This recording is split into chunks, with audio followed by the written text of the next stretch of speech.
ओम शांति। आज 6 अगस्त 2021। आज मीठे प्यारे बाप दादा के महावाक्य हैं। मीठे बच्चे, रोज अपने आप से पूछो कि मैं आत्मा कितना शुद्ध बना हूँ। जितना शुद्ध बनेंगे उतना खुशी रहेगी, सेवा करने का उमंग आएगा। प्रश्न: हीरे जैसा श्रेष्ठ बनने का पुरुषार्थ क्या है? हीरे जैसा श्रेष्ठ बनने का पुरुषार्थ क्या है? उत्तर: बाबा कहते देही अभिमानी बनो, शरीर में जरा भी मोह ना रहे, फिकर से फारिग हो, एक बाबा की याद में रहो। यही श्रेष्ठ पुरुषार्थ हीरे जैसा बना देगा। अगर देह अभिमान है तो समझो अवस्था कच्ची है। बाबा से दूर हो, तुम्हें इस शरीर की संभाल भी करनी है, क्योंकि इस शरीर में रहते कर्मातीत अवस्था को पाना है। गीत है मुखड़ा देख ले प्राणी जरा दर्पण में। ओम शांति। बाप बच्चों को समझाते हैं कि जिसके योग बल से पाप करते हैं उनको खुशी का पारा चढ़ जाता है। अपनी अवस्था को आपे ही बच्चे जान सकते हैं। जब अवस्था अच्छी होती है तो सर्विस का शौक बहुत अच्छा होता है। जितना जितना शुद्ध होते जाएंगे उतना औरों को भी शुद्ध अथवा योगी बनाने का उमंग आएगा, क्योंकि तुम राज योगी व राज ऋषि हो। हठ योग ऋषि तत्व को भगवान मानते हैं। हठ योग ऋषि तत्व को, ब्रह्म तत्व को, आकाश तत्व को भगवान मानते हैं और राजयोग ऋषि भगवान को बाप मानते हैं। तत्व को याद करने से उन्हों के कोई पाप नहीं करते हैं। तत्व के साथ योग लगाने से कोई बल नहीं मिलता है। कोई भी धर्म वाले योग को जानते नहीं हैं, इसलिए कोई भी सच्चा योगी बन वापस नहीं जा सकते। अभी तुम बच्चे अपनी अवस्था अनुसार खुद भी जान सकते हो। आत्मा जितना बाप को याद करेगी उतना खुशी होगी। अपनी जांच रखनी है। बच्चे भी एक दो की अवस्था को, अपनी अवस्था को जान सकते हैं। देखना है हमारा कोई शरीर में भान तो नहीं है। देह अभिमान है तो समझो हम बहुत कच्चे हैं, बाबा से बहुत दूर हैं। बाप फरमान करते हैं, बच्चे तुम्हें अब हीरे जैसा बनना है। बाप देही अभिमानी बनाते हैं। बाप को देह अभिमान होता नहीं, देह अभिमान होता है बच्चों को। बाप की याद से तुम देही अभिमानी बनेंगे। बाबा को जितना याद करते जाएंगे उतना देही अभिमानी बन जाएंगे। बाबा ने कहा और जितना याद करेंगे उतना खुशी का पारा चढ़ेगा और अपने को लायक बनाएंगे। अपनी जांच करते रहो, हम कितना समय बाबा को याद करते हैं। ऐसे मत समझना कि कोई बच्चे कर्मातीत अवस्था को पहुंच गए हैं। नहीं, रेस चल रही है। रेस जब पूरी होगी तब फाइनल रिजल्ट निकलेगी। फिर विनाश भी शुरू हो जाएगा। तब तक यह रिहर्सल होती रहेगी जब तक कर्मातीत अवस्था आ जाए। हम किसी की बुराई नहीं कर सकते। अंत में ही सबका पता पड़ेगा। अभी तो थोड़ा टाइम पड़ा है।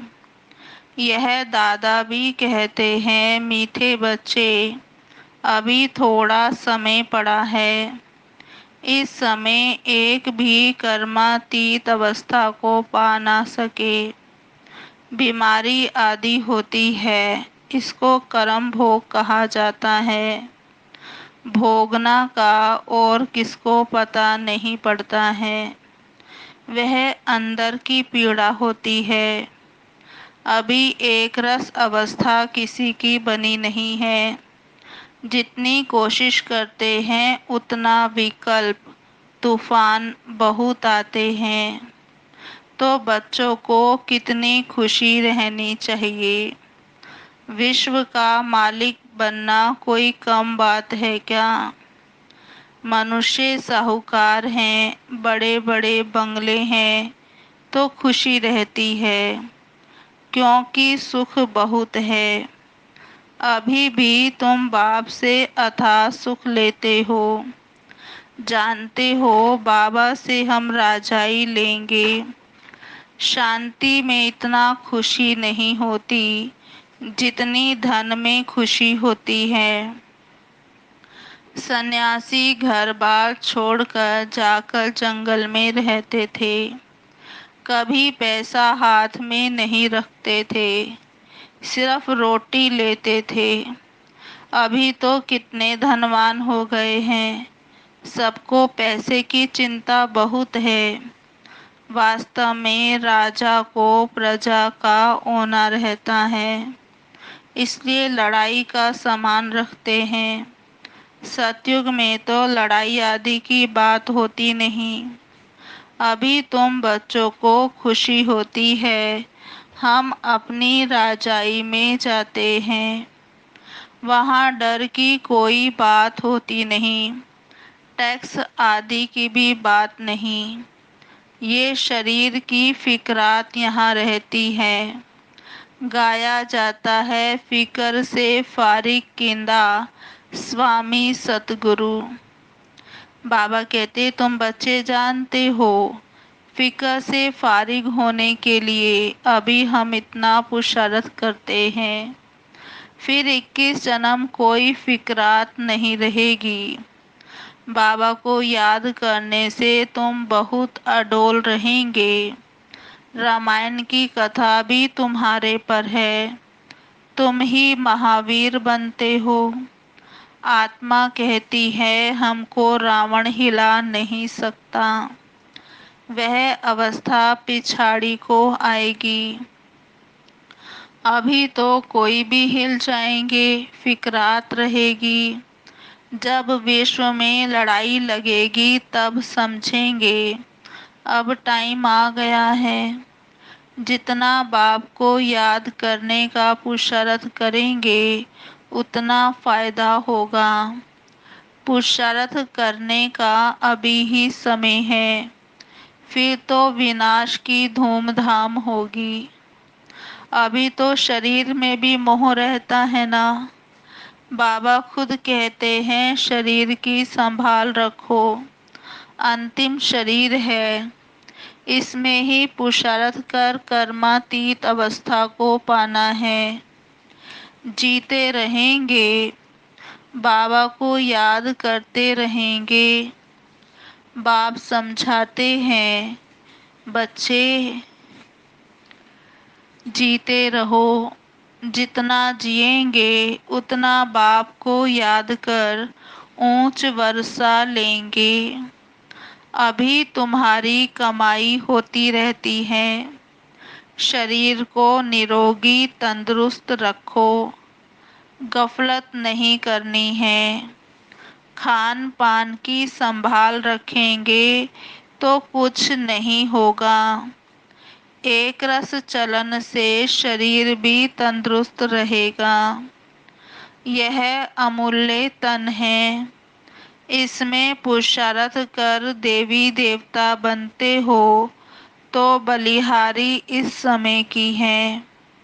खुशी रहनी चाहिए। जितना बाप और वर्षे को याद करेंगे उतना नारायणी नशा चढ़ा रहेगा। बाप की याद से ही तुम ऊंच ते ऊंच पद पाएंगे। देखना है हम कितना खुशी में, कितना फकुर में रहते हैं। गरीबों को तो और ही खुशी रहनी चाहिए। साहूकारों को तो धन का फिक्र रहता है। तुम्हारे में कुमारियों को तो कोई फिक्र नहीं है। हाँ, कोई के मित्र संबंधी गरीब हैं तो संभाल करनी पड़ती है। जगाते भी रहना है। अगर नहीं जगते हैं तो फिर कहाँ तक मदद करते रहेंगे। बाबा कहते हैं ना, तुम सर्विसेबल खुद बनो व स्त्री को रूहानी सर्विस में दे दो। तुम हो बाबा के मददगार। मदद तो सबको चाहिए ना। अकेला बाप भी क्या करेगा। कितनों को मंत्र दे। हम तुमको देते हैं, तुमको फिर औरों को देना है, कलम लगाना है। बच्चों को कहते रहते हैं जितना हो सके मददगार बनो। मंत्र देते जाओ। तुम्हारे शास्त्रों में भी है, सबको पैगाम दिया था कि बाप आए हैं, वर्षा लेना है तो बाप को याद करो। देहधारियों को याद नहीं करो। अपने को आत्मा समझ बाप को याद करेंगे तो तुम्हारे विकर्म विनाश होंगे और वर्षा मिल जाएगा। गीता तो बहुत सुनते सुनाते हैं। उसमें प्रसिद्ध अक्षर है मन मना भव। बाप को याद करो तो मुक्ति को पाएंगे। सन्यासी भी यह पसंद करेंगे। मध्याजी भव अर्थात जीवन मुक्ति। बच्चे बाप के बनते हैं तो बाप कहते हैं, बच्चे तुम्हारी आत्मा पतित है, पतित चल नहीं सकेंगे। अब ये समझने की बातें हैं। तुम भारतवासी सतो प्रधान थे, तमो प्रधान बने, अब फिर सतो प्रधान बनना है। तो बाप कहते हैं पुरुषार्थ करो तो ऊंच पद मिलेगा। भक्ति तो जन्म जन्मांतर करते आए हो। तुम जानते हो पहले पहले अव्याभिचारी भक्ति शुरू हुई है। अभी कितनी व्याभिचारी भक्ति है। शरीरों की भी पूजा होती है। वह है भूत पूजा। देवताएं फिर भी पवित्र हैं, परंतु इस समय तो सब तमो प्रधान हैं, तो पूजा भी तमो प्रधान होती है। अभी बाप को याद करना है। भक्ति का अक्षर कोई नहीं बोलना है। हाय राम, हे राम, ये भी भक्ति का अक्षर है। ऐसे कोई पुकार नहीं करनी है। इसमें इसमें कुछ भी उच्चारण करने की बात नहीं। ओम शांति भी घड़ी घड़ी नहीं कहना है। शांति माना अहम आत्मा शांत स्वरूप है, सो तो है ही। इसमें बोलने की बात नहीं रहती। दूसरे कोई मनुष्य कहेंगे ओम शांति, ना दूसरे लोग भी कहेंगे ओम शांति, परंतु वह तो अर्थ जरा भी नहीं समझेंगे। वो लोग तो ओम की बड़ी बड़ी महिमा करते हैं, तुम तो अर्थ समझते हो, फिर ओम शांति कहना भी फालतू है। हाँ, एक दो से ऐसे पूछ सकते हैं, शिव बाबा की याद में हो। बाबा ने कहा आपस में एक दो से पूछ सकते हो, शिव बाबा की याद में हो।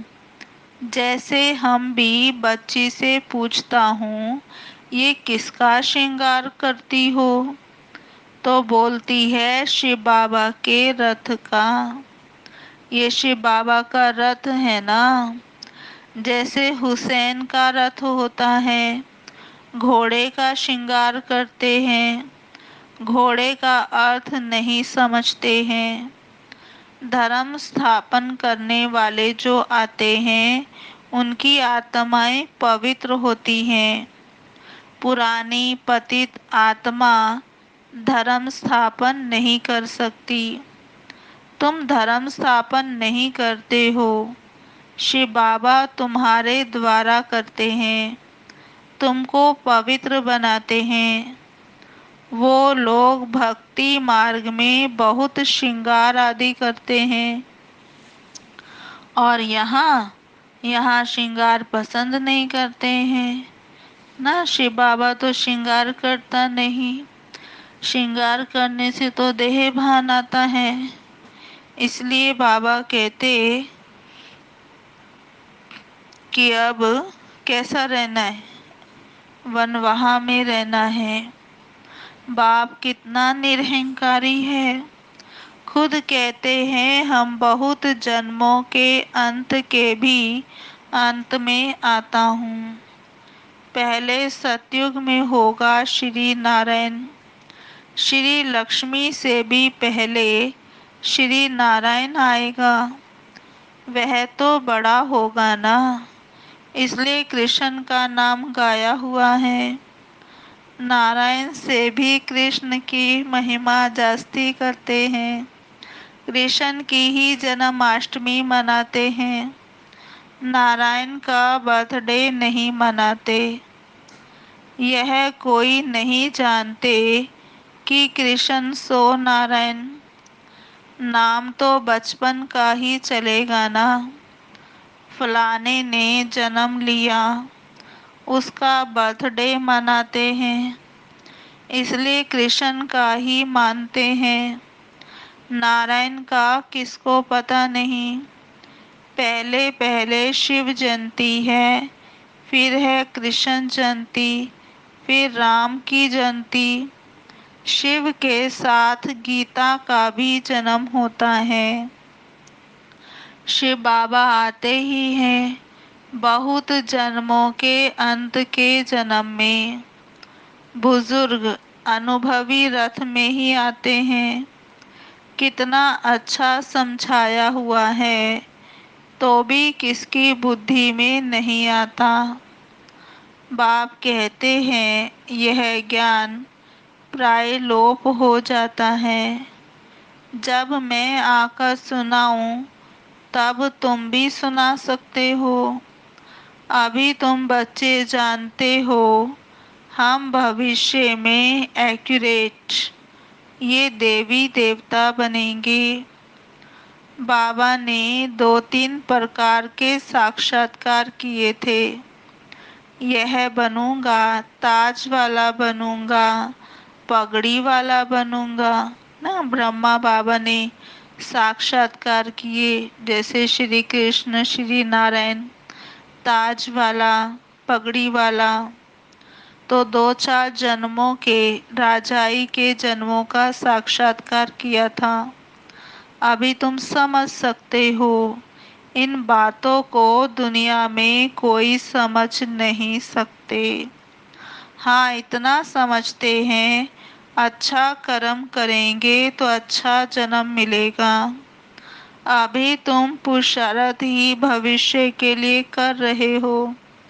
नर से नारायण बनने का।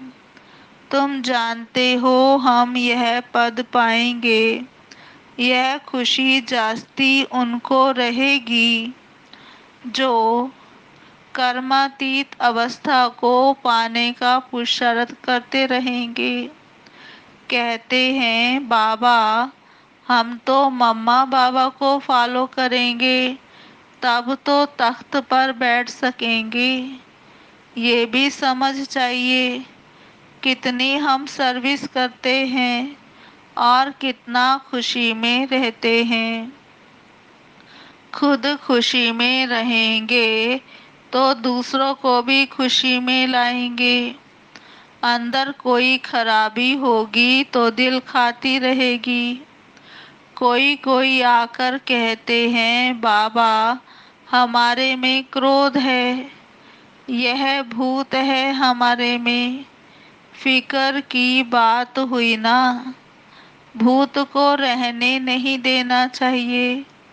क्रोध क्यों करें, प्यार से समझाना होता है। बाबा कोई पर क्रोध थोड़े ही करेंगे। शिव बाबा की महिमा है ना, बहुत फालतू झूठी महिमा भी करते हैं। मैं क्या करता हूँ, मुझे कहते हैं आकर पति से पावन बनाओ। जैसे डॉक्टर को कहते हैं हमारी बीमारी दूर करो, वह दवाई दे इंजेक्शन लगाते हैं। सो तो उनका काम ही है, बड़ी बात थोड़े ही है। पढ़ते ही हैं सर्विस के लिए, जास्ती पढ़ते हैं तो जास्ती कमाई करते हैं। और बाप को तो कोई कमाई नहीं करनी है, और उनको बाबा को तो कमाई कराना है। बाबा कहते मुझे तुम अविनाशी सज्जन भी कहते हो, ये जास्ती महिमा कर दी है। पतित पावन को कोई सज्जन नहीं कहा जाता, यह सिर्फ महिमा है। बाप तो सिर्फ कहते हैं मुझे याद करो तो तुम्हारे विकर्म विनाश होंगे। बस मेरा पार्ट ही है तुमको ये समझाने का कि मामेकम याद करो। जितना याद करेंगे उतना ऊंच पद पाएंगे। ये है ही राजयोग का ज्ञान। गीता जिन्होंने पढ़ी है उनको समझाना सहज होता है।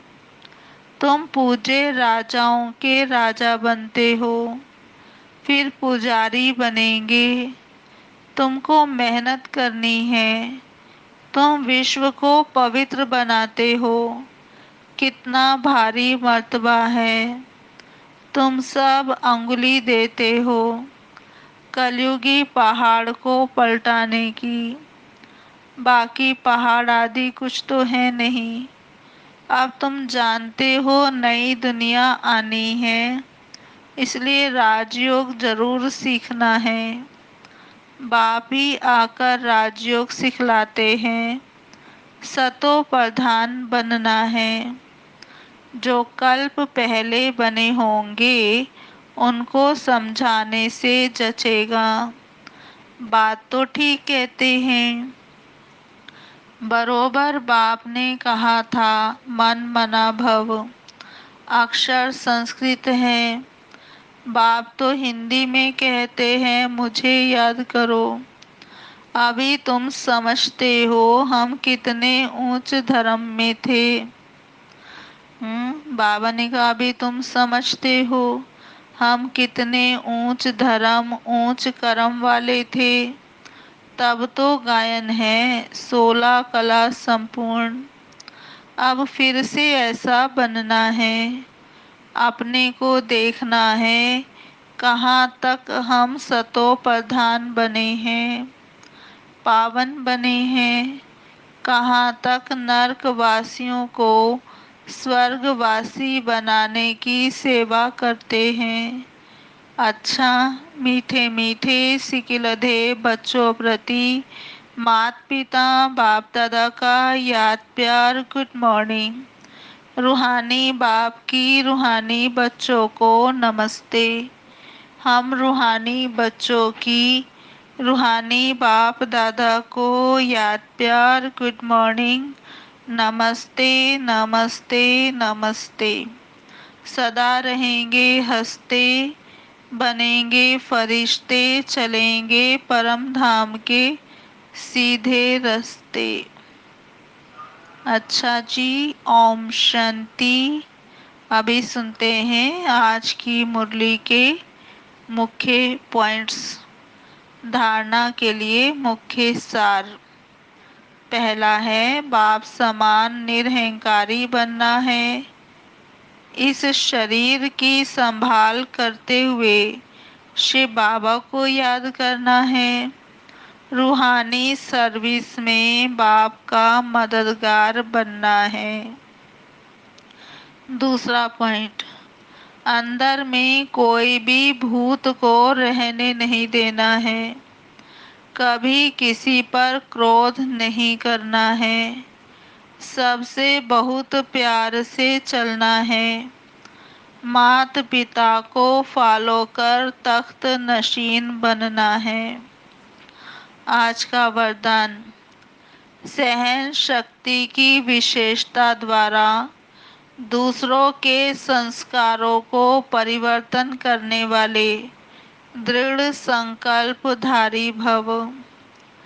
सहन शक्ति की विशेषता द्वारा दूसरों के संस्कारों को परिवर्तन करने वाले दृढ़ संकल्पधारी भव।